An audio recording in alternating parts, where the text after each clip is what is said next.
La Regione lo mette come priorità, quindi ci saranno fondi propri, ma abbiamo anche dei fondi delle associazioni di categoria che hanno visto con grande approvazione questa idea. La copertura finanziaria per realizzare il progetto c'è e in caso di vittoria del centro-sinistra alle elezioni regionali, tra i punti focali del programma di governo del Veneto ci sarà l'integrazione delle buste paga dei giovani neoassunti durante il primo biennio lavorativo. 500 euro al mese in più agli apprendisti degli ITS e 600 ai neolaureati magistrali.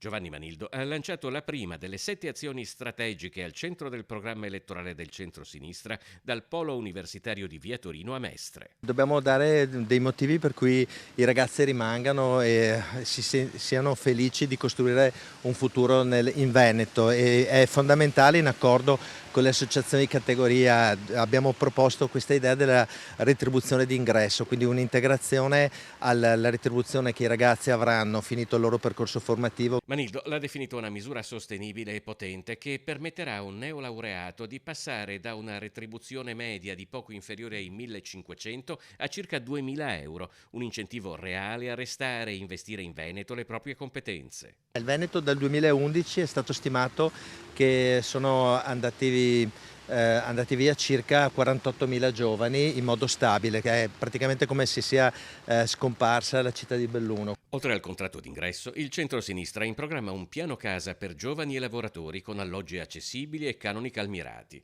Agevolazioni anche per il trasporto pubblico e nidi progressivamente gratuiti, come già sperimentato con successo a Vicenza. Viene molto sentito il fatto che i ragazzi se ne vadano, anche dal punto di vista della concorrenza. Qualche imprenditore molto importante mi ha detto: provo una grande avversità al fatto che noi investiamo tantissimo nel capitale umano e i ragazzi, poi questi vanno a lavorare dei miei concorrenti. Quindi c'è un tema sia sociale che economico alla base di questa misura.